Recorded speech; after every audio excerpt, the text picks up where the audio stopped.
Welcome to everybody in attendance, our councillors, management team, statutory planner, members of the public in the gallery and those joining us online.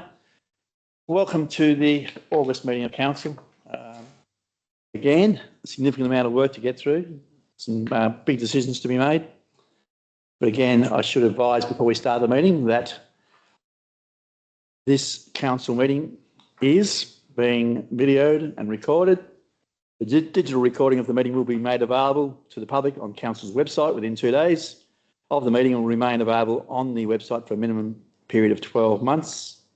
The meeting will also be live streamed via Microsoft Teams, and recorded live streaming will be made available to the public after the meeting on council's website. Likewise, I advise that council has made a commitment to the Lift the Tone campaign, and all persons attending the meeting are to be respectful of and considerate towards elected members, council officers and other persons attending the meeting, please. A certificate of qualified advice has been provided by the General Manager, and having said that, we'll now progress through the agenda. First item on the agenda is 1.1, the apologies, where we'll require an apology or approval of an apology or granting of an apology for Deputy Mayor Mead. If someone can move a motion to that effect, please. Councillor Sims, thank you. Councillor Gorniak, thank you. All those in favour? Aye. Those against? Motion is carried and the apology granted. Next on our agenda is the declarations of interest, whereby under the Local Government Act 1993, Section 51, as chairperson, I'm required to ensure that any councillor who has an interest to declare in any item on the agenda has done so, and will manage that interest as is appropriate when the item comes before council. And I'm assuming each of you consider that and taking the appropriate action. Item 4 is the confirmation of minutes, and that's in relation to the minutes of the ordinary meeting held the 28th of July 2025. Do we have a mover firstly, please, to reflect the accuracy of those minutes? They are a true and accurate record. So moved. So moved. Seconder? Thank you, Councillor Fiddler. Just hesitant a little bit because there is a request from a person who attended the meeting to have the minutes changed slightly, and hopefully the mover and seconder will be agreeable to that. Nathan Richardson, in his address to council, said in his view that it says in the minutes the increase was $7,500 last year and $10,500 this year. He believes the rates were $7,500 and then $10,500 rather than the increase. So if that could be amended in the minutes to reflect its rates rather than increase. Can I just ask a question? Does that need to be verified from the recording? Yeah, so, okay, point taken. Thank you, Councillor Martin. So if we could ask that be checked on the recording and amended if appropriate. I'm pretty sure it has been. And yeah, my apologies, I should have, yes, understood that as well. Yeah. So if we could just double check that. Happy for Councillor Sims, happy with that. Councillor Fiddler is. Yeah. Again, if we just double check that, yeah, that'd be appreciated. Again, what you say and what you remember saying can sometimes differ.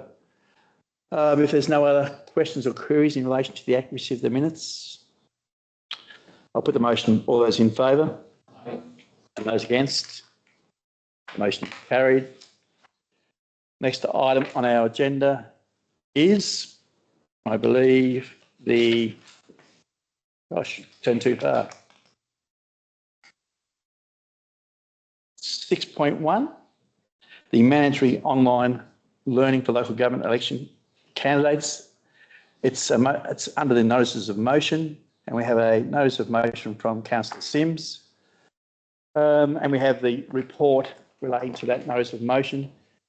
And that motion is that council submits the following motion to the Local Government Association of Tasmania's general meeting being held on the 20th of November 2025.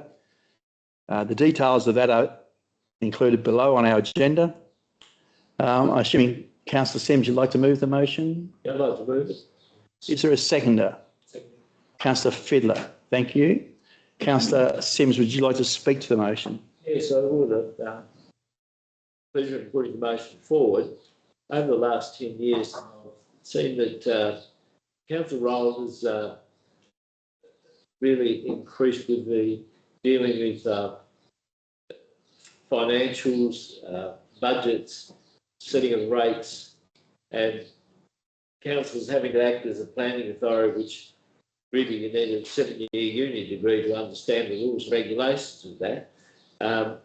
So it becomes quite intense. But the Learn to Lead modules, I'll read an extract from the local government there. Council's capabilities. The role of the council is complex. Good governance in councils needs well-informed councillors increasing their knowledge and skills will help councillors understand their role and responsibilities. It will also help the understanding and roles of other councils. The capabilities will help councillors choose what education they need to do in their role. But following the month, I'm concerned that the community members standing for the election in the 2020 local government elections may not be adequately prepared for the role of councillor without the education provided by the local government learning modules made available to councillors during 24-25.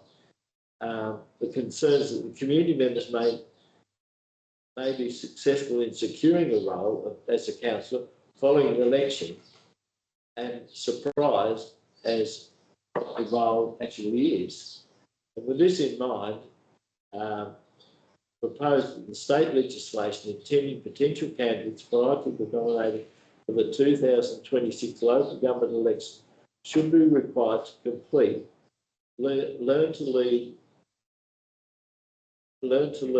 online learning modules, Pack 1 and Pack 2, as all current councillors statewide have had to be required to do in 25, to have a true understanding of local government leading procedures, regulations and protocols, and what councillors stand for and expected when representing ratepayers and communities for the right reasons and not self-indulgence. And I'll just remind councillors that you may have done the past modulars. They've been closed off now and can't be accessed. But I will inform you, I spoke to local government officer, and there will be a new set of modulars being delivered in September, October for all councillors to complete again. So it's another learning exercise for sitting councillors, which we all have to complete again. And the reason I thought about this motion was a few months ago, some councillors met with the Minister for Local Government, the Honourable Kerry Vincent, and I did raise this with him, and he said not a bad idea, because as he travelled around the state, he came across some councillors that elected or nominated and elected, and after 3 or 4 months, didn't realise what council was about, thought it was going to be different, and wished they hadn't have been there, and resigned, some of them. So, but also through the chair, I would like to acknowledge the comments from the General Manager too, in suggesting this might be a good idea too for the up and coming election as well. So thank you, General Manager, and therefore the motion below to go to the local government office. Thank you, Councillor Simms. Thank you. Councillor Fiddler. I just want to reiterate that I believe it would be good for intending candidates to undertake these 2 packages. So, I'm all for this. Any other contributions around the table? Councillor Martin. The only thing I'd like to add, and I have spoken to Councillor Simms about this, so that we can be inclusive. Not all people may have access to a computer to be able to complete these online learning. So I think that as long as there is a provision for those to access a paper-based module or learning in some other form absolutely would be an inclusion to be recommended. That same access, I believe, is made available to current councillors who don't have computer skills necessarily. Again, we need to see that opportunity made available to the broader community. Take the point, thank you. That can be included in whatever correspondence we send to Elgar. Anybody else contribution? Councillor Baldock. I don't think it should be mandatory because no one knows what they're getting into anyway. Even if they do the modules, you still don't know what it's actually going to be about. So it shouldn't be mandatory to do that before you can actually put your hand up. And you do it when you're in there. And I agree that we have to do the learning once we're there, but not beforehand. Okay. That's a counter view in terms of being mandatory. Anybody else like to offer contribution? No. Thank you for the motion. Thank you for the work done by the team and the General Manager in preparing the motion. We've had the discussion and debate, and I'll now put the motion. All those in favour? Those against? So the motion is carried 8-1 with a vote against by Councillor Baldock. Sorry, 7-1, my apologies. With noting Councillor Baldock was against. Again, thank you for the work done in presenting that. Next item is agenda item number 8, public participation, response to questions taken on notice at a prior ordinary council meeting. There are a number of questions there with a recommendation. The recommendation is that the responses to the questions from Nathan Richardson and James Redgrave at the council meeting held on the 28th of July 2025 be received and noted. Do we have a mover and second to that effect, please, councillors? So moved. Councillor Fiddler, thank you. Councillor Wicks, I'll put the motion. All those in favour? And those against?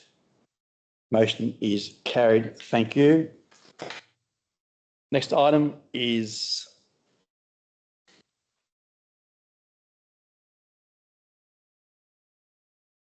yes, I'm looking at the recommendations, number 8. Number 9, public participation questions on notice from the public, where, again, we have a recommendation for councillors to consider. And questions from Mr Redgrave, if I'm not mistaken, and responses provided. Recommendation of the council in relation to the questions on notice received from James Harvey Redgrave, endorse the responses proposed and authorise their release.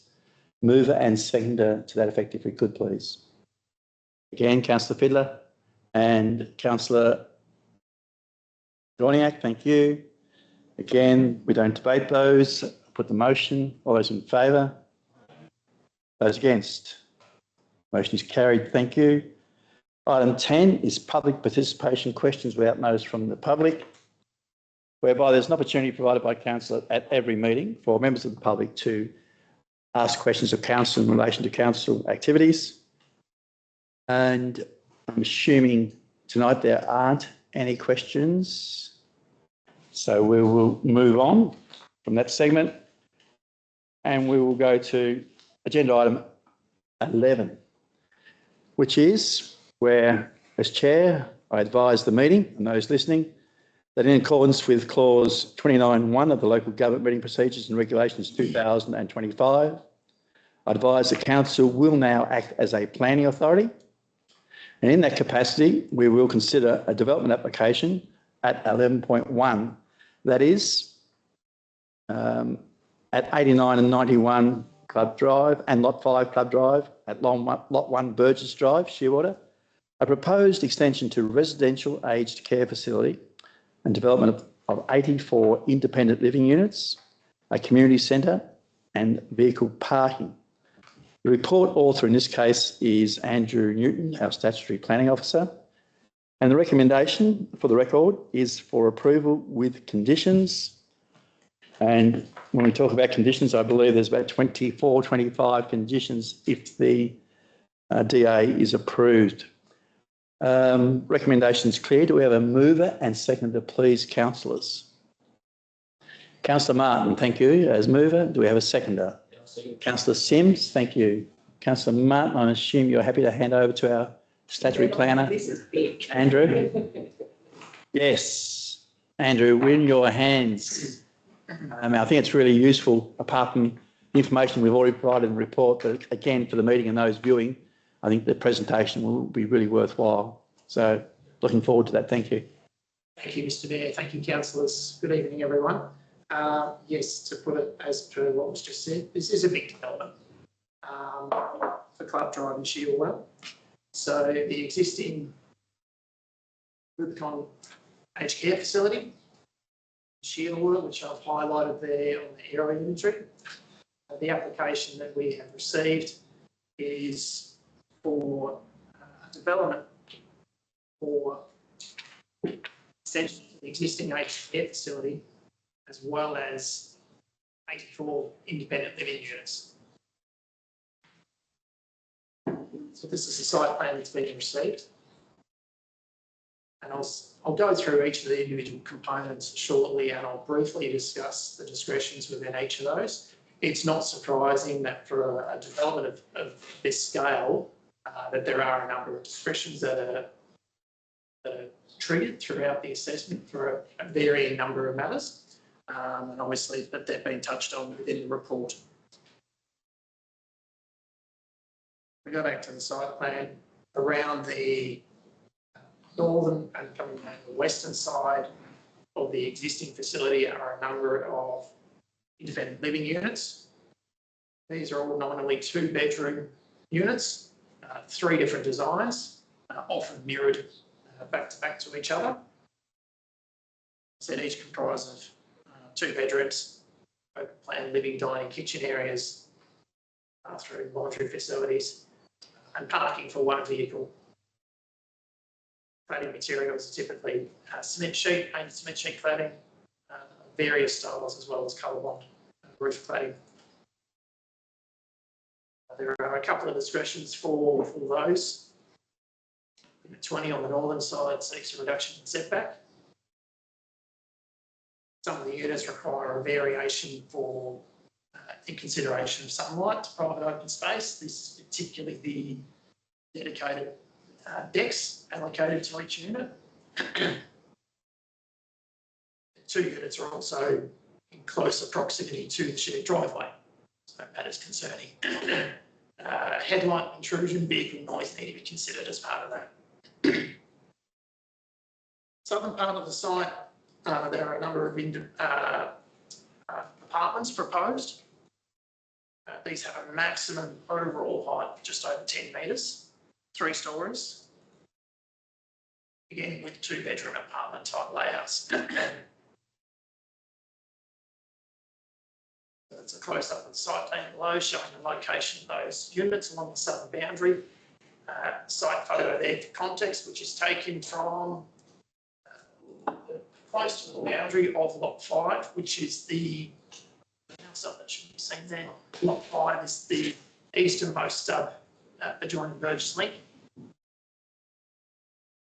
I seek a reduction in setback and building height because of its increase in building height. Normally 8.5 metres is the maximum permissible within the general residential zone.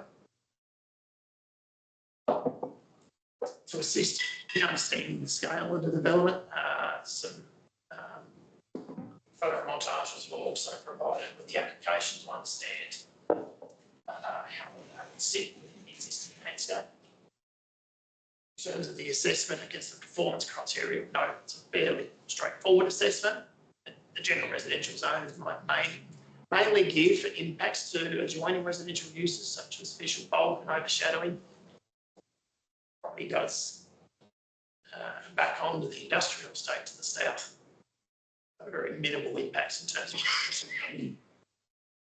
the application also proposes a community hub, which is a dedicated community facility for the residents and their immediate visitors at the retirement village. Recreation rooms, exercise rooms, dining areas, and its own dedicated parking area are proposed just to the south of the existing stormwater detention pond. I seek a reduction in setback to the eastern side boundary. The aged care facility, proposing an increase in the number of beds to service, forecast increase in demand for the facility. It's a 2-storey development. Plants are located there. So that's the site plan showing the aged care facility extension on that left-hand side.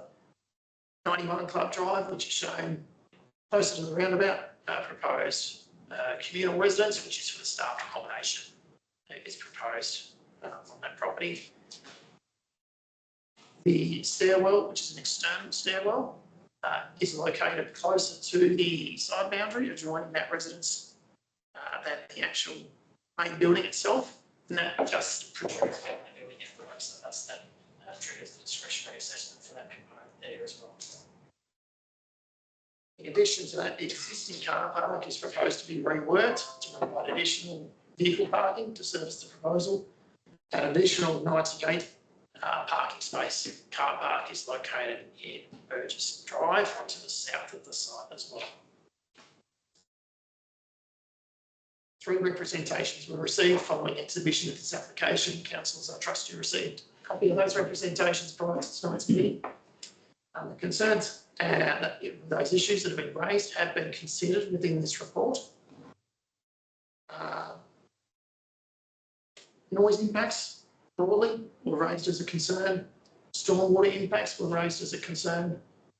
Stormwater was certainly something that was considered very carefully by our infrastructure and assets team early on within the assessment frame. Traffic considerations and concerns were also raised, not only in terms of the number of vehicle movements, but also in terms of impacts to residential amenity. I'll stop sharing for a moment, but can certainly go back. We welcome any questions or queries from councillors. Okay, we'll start with mover, Councillor Martin. No, I don't have anything to query. Seconder, Councillor I Sims. just find it, if beggars belief, you've got an aged care facility there, you've got 2 and 3 story residential areas, like, and you've got staircases. Well, I just wonder how all that's going to work with aged care people when they go into a facility like that. So the staff accommodation building, which I mentioned about the staircase specifically, that has an external staircase for the staff accommodation. For the majority of the independent living units, as we saw in the presentation, the majority of them are single story. The independent living apartments on the southern side, the 3-story ones, they have staircases as well as lifts. Yeah, thanks. Yeah. Councillors around the table? No? My contribution, for what it's worth, certainly the representations, spoke to a young chap who submitted a substantial representation yesterday, and despite his concerns around a number of items, it was really that access onto Club Drive and the proximity to those 2 residential properties. So again, he was concerned about that and was looking for an alternative accesses, but there are a number of, well, there's 2 accesses, one onto the Link Road between Burgess Drive and Club Drive, and then, as you know, obviously the one onto Club Drive that's proposed.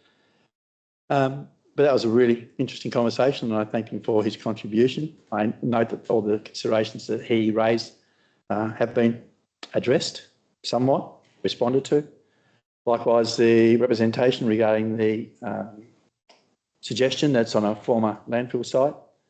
And then thirdly, the representation from the JAC group, I think it was, and how their concerns were also accompanied by some suggested conditioning to address those concerns around lighting. Andrew, I would say too that the representative I spoke to was also concerned about the impact of lighting on the properties in Club Drive, existing properties. And when I read the conditioning, I assumed that the conditioning was applicable to all lighting within the development.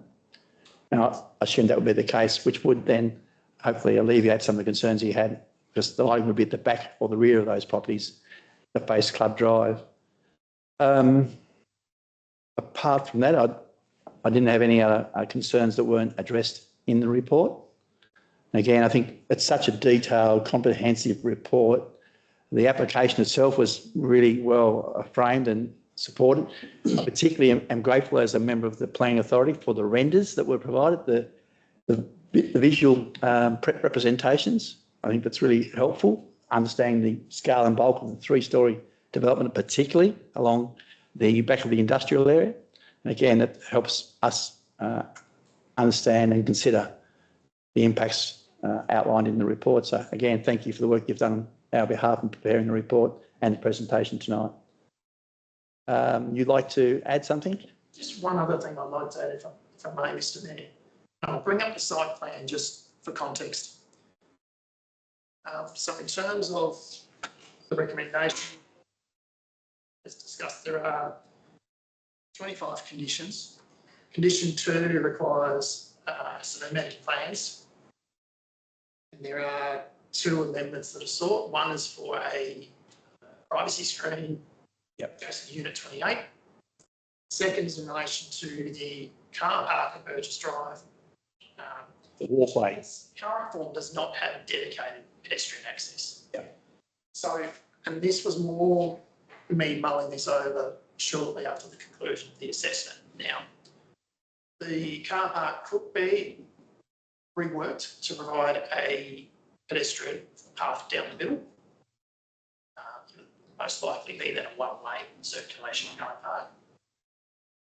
But it would certainly be tight to facilitate that. The other potential option, which could assist in minimising any parking spaces being lost by getting the footpath down the middle, would be to have a footpath on the northern side in line with the stormwater easement, which would then be located within the existing one care property adjacent to the car park. That I also believe would meet the intent of the requirements of the planning scheme, which is effectively when you've got a large car park, the construction requirements increase and the safety requirements also increase. And it's foreseeable that with the development of this scale, that it would be used by vulnerable persons, whether they are the elderly, coming out with friends and family, come to collect them, or young children visiting grandparents and such forth. So it's a reasonable proposition to have the pedestrian infrastructure. But I thought I would just bring that up as a point of commentary, that there's certainly a couple of ways in which that could be resolved. The conditions talks about having a centralised footpath, but there could be some other options to that as well. But they're the only 2 amended plan conditions that are proposed. Thank you. Thank you. When considering the application too, I did think about the intent we had as a council to provide connectivity from not necessarily that development, but from the one to the west, and potentially of a pathway through the development down to the shopping area. Then I note the pathway potentially along Burgess Drive, I think it is. And again, there's not necessarily a link through to the subdivision, so that might be something to consider later on with another development. But yes, again, thank you for the work you've done on our behalf in preparing the work you provided tonight. Having said that, we need to put the motion.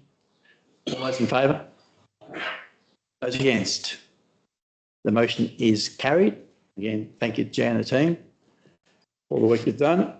Next item to be considered is item 11.2, which is a proposed draft amendment to the Latrobe Local Provisions Schedule concerning property at 30 Arthur Street, Shearwater. Yes, and a report has been done in this instance by Rowan Willis, who's a consultant town planner engaged by council. I believe Rowan's joined us by Teams or Skype or whatever it is we're using. Rowan, are you there?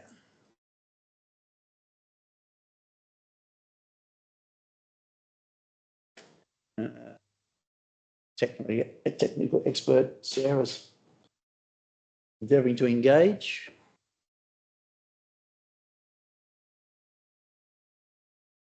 Oh, hello, can you hear me? Yes, Rowan, we've got you. Oh. Thank you for your time tonight. Thank you, Mr. Mayor. I will just plug back in because I'd start to furiously move wires around everywhere.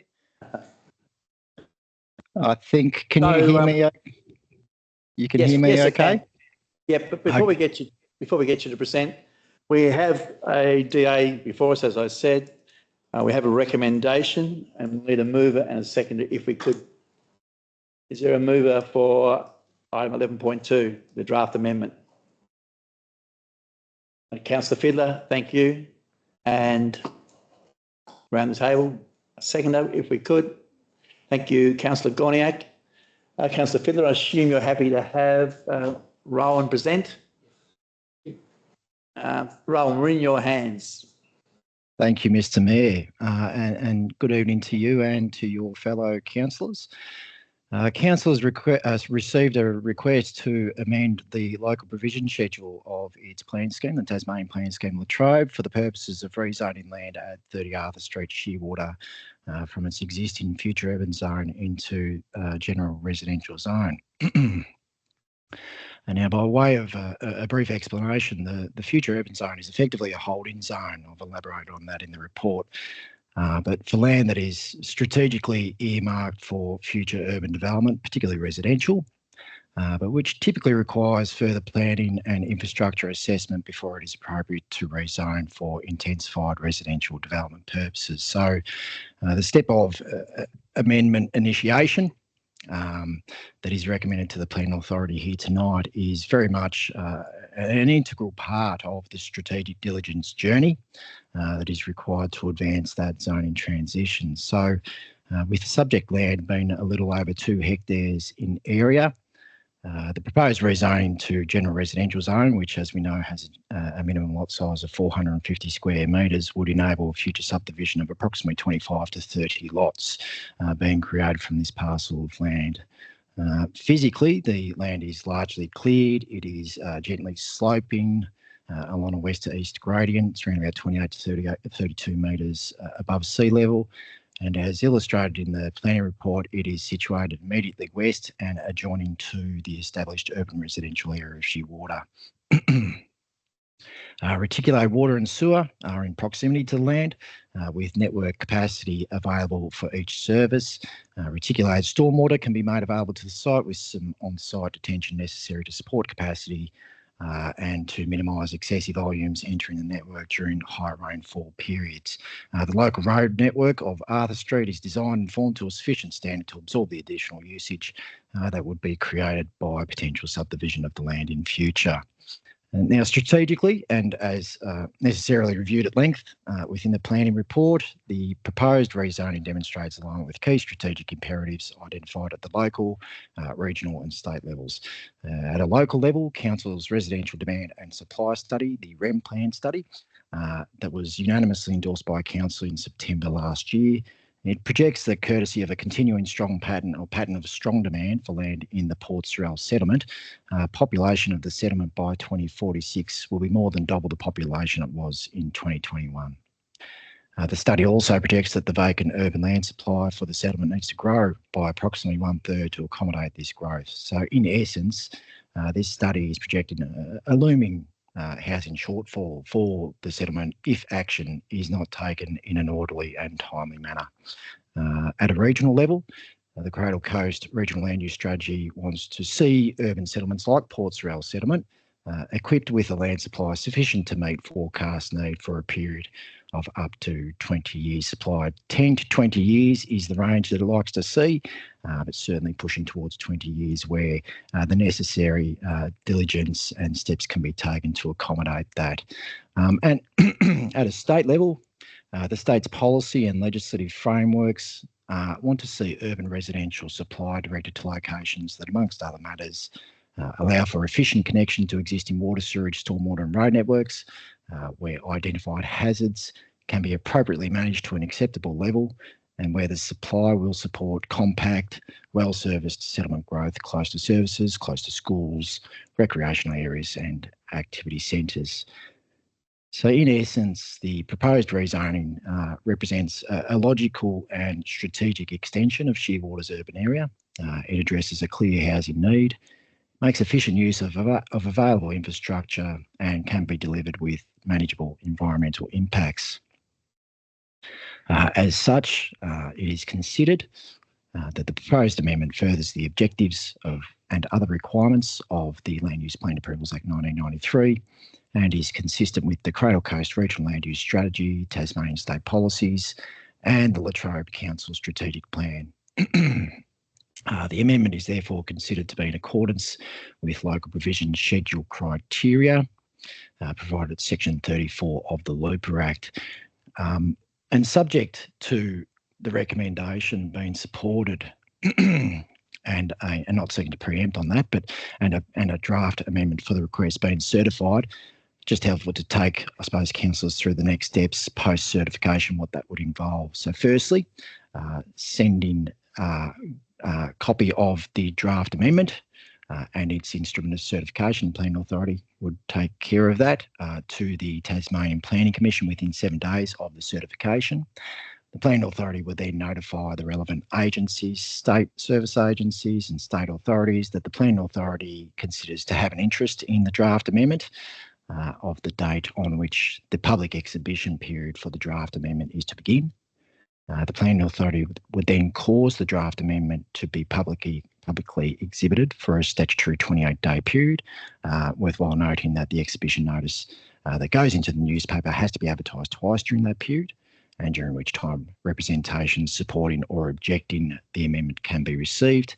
And within a further 35 days after the end of the public exhibition period, the Planning Authority must then provide to the Commission a report in relation to the draft amendment and the representations received, taking stock of the merits of the representations and whether there is a need to modify the draft amendment as a result of this feedback. And if representations are received, the Commission will then ascertain whether or not a hearing is to be held in relation to the draft amendment before ultimately making a decision on the draft amendment request proper. Thank you, Mr. Mayor. I'll hand it back to you. Thank you. Thank you for the presentation, the detailed report, and the explanation about what should happen if we do approve or endorse the recommendations tonight. The mover and seconder, any questions? Councillor Fiddler, firstly. No, I don't.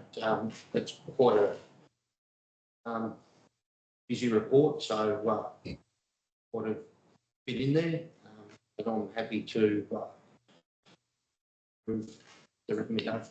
Thank you. Councillor Gorniak, any questions? No? Anyone around the table? Again, it's a reflection in that it's the second of these that we've had in the last, 2 or 3 months, Jan, I'd suggest. The other one related to rural lifestyle blocks, more appropriately.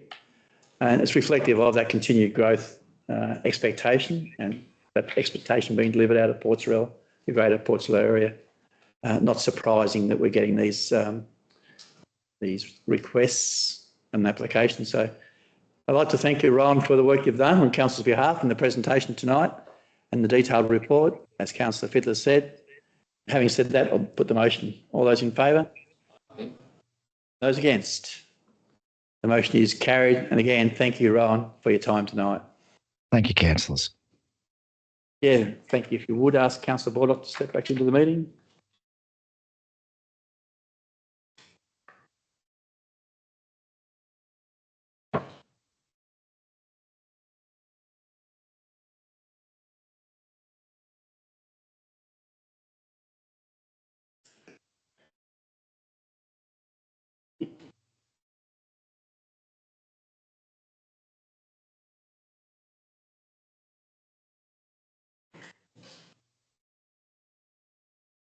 Okay, councillors, next on the agenda is 11.3, where the motion is for council to cease to act as a planning authority. Do we have a mover and seconder, please? Councillor Wicks has moved and Councillor Fiddler has seconded. I assume there's no need for debate. I'll put the motion. All those in favour? Those against? Motion is carried. We'll now deal with item 12.1, which is the Building Department report for July 2025. The report's provided for council's information and recommendation. The report be received. Do we have a mover, please? Councillor. Thank you, Councillor Simms. The seconder is? Councillor Fiddler, thank you. Councillor Simms, your comments or contribution, please. 29 applications, we're down from last month, but we're still there. Councillor Fiddler, councillors around the table.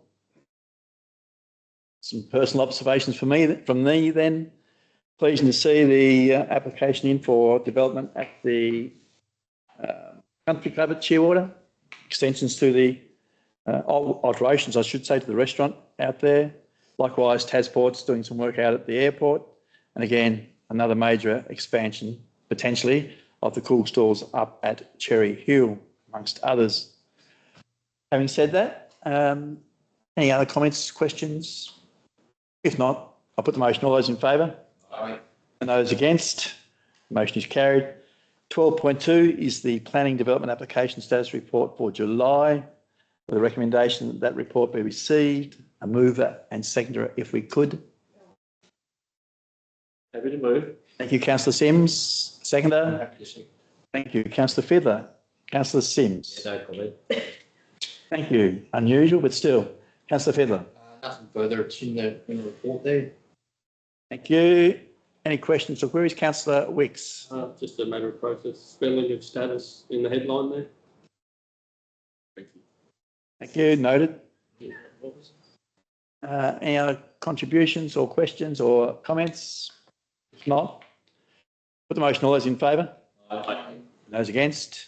Motion is carried. Next item, councillors, is 13.1. It's from the Office of the General Manager. Report author is our very own Sarah Cairns, and recommendation is included along with the report, and that's there for your information. Do we have a mover and seconder that is consistent, with a motion that's consistent with the recommendation? Councillor Martin and Councillor Fiddler, thank you both. Councillor Martin. We've workshopped it, so it's not a surprise. It's talked through, but now support. Likewise, Councillor Fiddler. Any contributions around the table? As you say, workshop, common sense, and yeah. I'll put the motion. All those in favour? Aye. And those against? The motion is carried. And thank you, Sarah, for the preparation of that report. Yeah. Next is 13.2, the Cradle Coast Waste Management Group's annual plan and budget.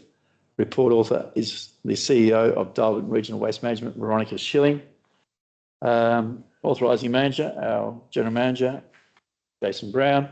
Detailed report and associated recommendations. Do we have a mover and a seconder, please? Councillor Fiddler. And seconder? Councillor Martin, thank you. Councillor Fiddler. Councillor Martin, happy with the report, detailed. I might just ask if the General Manager's got anything to add other than what's included in the report or a reflection. No, it's a good story.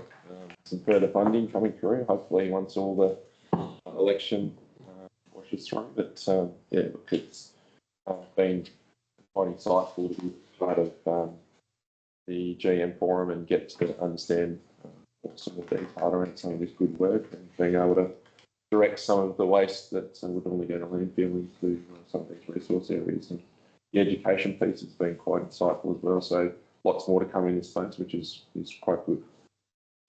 Darwin's a story that's often undersold. The success, the work they're doing around waste management particularly. Yeah, often undersold, as I say. I'll put the motion. All those in favour? Those against? That motion is carried. Thank you. Next one is 14.1, if I'm not mistaken, which is from the Corporate and Business Services Department, and it's the finance report for July 2025. Recommendation that that report be received. Mover and seconder, if we could, please. Thank you, Councillor Sims. Councillor Wicks, as seconder. Any comments or questions, Councillor Sims? What's the copy? Cameron, anything you'd like to add? Again, very appreciative of the work your team has put into that report and the information they do provide us. Now, I'd like you to pass that on if you would, please. Questions from councillors? Councillor Bordock. I do have a question. Under assets in trade and other receivables, there is in 2024-25 it's 1.8 million, and this year is 30 million. Why is that? What is that like? Differently. In trade and other receivables under assets, there was in 24-25, it's 1.8 million. And this year it's 13 million. What it's? Yeah, so it's a timing matter. So it's because we have rates outstanding at this period for the rest of the year as people pay through in their instalments. So the prior year will be at the end of last year's, where this has all the rates that we paid through in So are those 13 million rates that need to be paid? Yeah, that could So be. we don't have that one. That's not money we've got. That's money. But it's owed to us. Yeah, That's so owed we're to us. expecting that to come through. Yeah. All right. Have you always done that way? Yep. All right. Okay. We have to, as part of the accounting standards. 'Cause- All right. No, I just looked at the two numbers and go like, this is really every. Yeah, Yeah. it's a good question, but yeah. All right. Thank you. Thank you, councillor Baldock. Any other questions? If not, put the motion. All those in favour? And those against? Motion is carried. Thank you. And thank you again to Cam and the team. Next is 14.3, which is the fees and charges Ports Royal Caravan Park. Sorry, 14.2, skipping a page, which is the council allowances and expenses for the quarter, June 2025. Report prepared by Andrew Koch, our team leader of finance. And again, recommendation that report be received.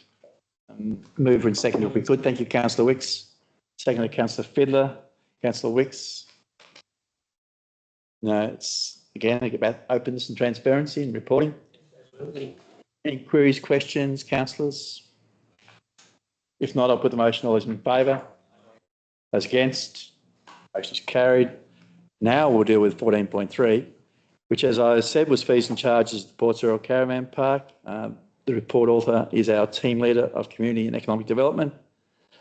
It's quite some detail there and explanations, reference to the issues picked up by our camp managers and reflection of that in the recommendations.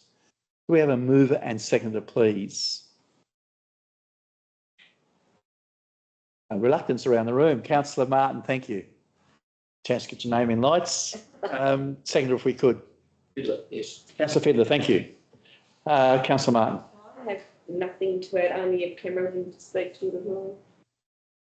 So the one that we workshopped with the month being omitted, it limits that discount period to October, where normally we have that for October, August, September, October. So we just want to Basically to address an oversight. Yeah, picked up, as I say, by the camp management team, I believe, so reflects that. Any contributions, councillors? Nope. Put the motion. All those in favour? Those against? Motion is carried. Next, hope I'm right this time, is 17.1, council workshops, with a recommendation that the information provided in the report be received. Mover and seconder, if we could, please. Councillor Martin and Councillor Sims. Thank you. Councillor Martin, anything to add? For record. Thank you, Councillor Sims. Anyone around the table? Any reflections? Nope. For the motion, all those in favour? Those against? Motion is carried. 17.2 is the delegates report for the period, the reporting period of July. Recommendation that report be received. Mover and seconder, if we could, please. Councillor Fiddler and Councillor Brown, thank you. Councillor Fiddler. I'd just like to thank both yourself and Deputy Mayor Moon for the work that has been undertaken on our behalf in the last month. Thank you, Councillor Fiddler. I'd like to thank Susan for the work she does in preparing that report. It would seem straightforward, but it's not. And it's quite appropriate that it is detailed and made available for the public to scrutinise and for you to understand to some degree the amount of work that goes on. Having said that, I'll put the motion. All those in favour? Aye. Those against? Motion is carried. At 17.3, we have the council decision status report for July. Again, the recommendation that it be received. Mover and seconder, if we could, please. Councillor Martin on my right and Councillor Fiddler, thank you. Councillor Martin. All explanatory. Straightforward. Councillor Fiddler. In the report there. Thank you. Any queries or questions in relation to the status report? Nope. Shake of a head. I'll put the motion. All those in favour? Aye. Those against? Motion is carried. Next at 18, I believe, is the committees of council, whereby we have at 18.1 the Latrobe Sport and Recreation Management Committee meeting minutes held on the the meeting held on the 30th of July 2025. The sole recommendation is that those minutes be received. Mover and seconder, thank you, Councillor Brown and Councillor Fiddler, our reps on that committee. Minutes are there for our councillors to consider. Anything you'd like to add, Councillor Brown? Yeah, that committee now, that the recreation ground and everything's been completed, that committee will now go into recess. Recess. Into recess. Which committee? This is the Sport and Rec Committee. Yeah. That's not a shared view. I'm sure that's what Bennett said to me. That's not the youth centre. We'll see some. Corrected. Yeah, Thank you. Stand to be we'll clarify outside the meeting. The motion is that the minutes be received, and we'll provide clarity to councillors once the meeting's over and we've had that opportunity to check with Bennett, if that's okay. And thanks for raising that issue. Any other contributions, Councillor Fiddler? Nothing further. It's all in the report there in the minutes for everyone to have a look at. Hopefully the members of that committee are, I was going to say grateful, that's the wrong word, but appreciative of the work that's been completed up there to a very high standard. And looking forward to, again, going up there Thursday night to the band room to have a meeting with the Christmas parade committee. So, yeah, it's great to see those facilities being used. We'll just note that we did have a resignation of our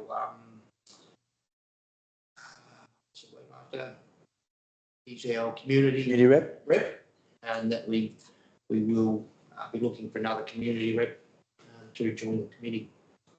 Okay, thank you for that. I hope that service is acknowledged. Yeah, and if council needs to and should. Provide a letter to Mr. Donald, thanking him for his contributions. Highly appropriate, given Greg's contribution. Thank you for that. I'll put the motion. All those in favour? Those against? The motion is carried. Next, again, councillor questions on notice. We have a question there and response provided. A recommendation that the response proposed be authorised for release. Mover and seconder, if we could please, councillors. Councillor Wicks and Councillor Martin. During we don't discuss those questions or responses, I'll put the motion. All those in favour? Aye. Those against? Motion is carried. Thank you. And that release is now authorised. At item 22, we have councillor questions without notice in this instance. And again, it's an opportunity, but I would, as Mayor, suggest to councillors that this opportunity would be the exception rather than the rule. I would hope that councillors who have questions would provide them on notice to give council staff the opportunity to prepare responses and to consider the information that councillors request or require. But having said that, there is the opportunity provided within the local government meeting provisions. Is there anyone within the elected membership would like to ask a question without notice? Councillor Martin. While we had a really detailed report around waste, and it's sort of preempted my question, I just wanted to know what local government areas are really effective in their use of FOGO, and are there any learnings from around the state that we can take to increase perceived use? question, and I'm assuming what we'd do there is go to Darwin and ask for the latest figures and trends in relation to the take-up. Yep. Jono, and if you'd like to add. Yeah, I've got a little bit I could offer, but yeah, we can obviously do some more work on it. Certainly, the FOGO system has been successful in our view. There are Central Coast Council, for example, have been on the road a little bit longer than us. They're getting a better return than what we are, but they have implemented for a year longer or thereabouts than what we have. Having said that, in terms of the curbside collection, you had the FOGO, the curbside garbage, as well as the recycling together, and you call that 100% of the waste stream. Effectively, what we've got being collected at the moment is 51% of that is going to the garbage stream, so to landfill, and 22% of the total weight going out to the curbside is going to recycling, and 28% of the weight that's going to the curbside is going in the FOGO bin. So on average, each bin has about 18.3 kilos of green waste in it with a FOGO collection service. So in total, we've got about 50% being diverted from landfill going to either the FOGO or to the recycling. So that's a great result in itself. But yeah, certainly more can be done. And I think over time, as that continues to evolve, that will happen. But we certainly still need to be promoting the service and the benefits of it. Financially, the best benefits won't come until the third stage of the weight levies in. So at the moment, we're in the second stage of that. So the sort of effectively the cost savings compared to going to the landfill won't be fully realised till that third stage in. So which is 6 years.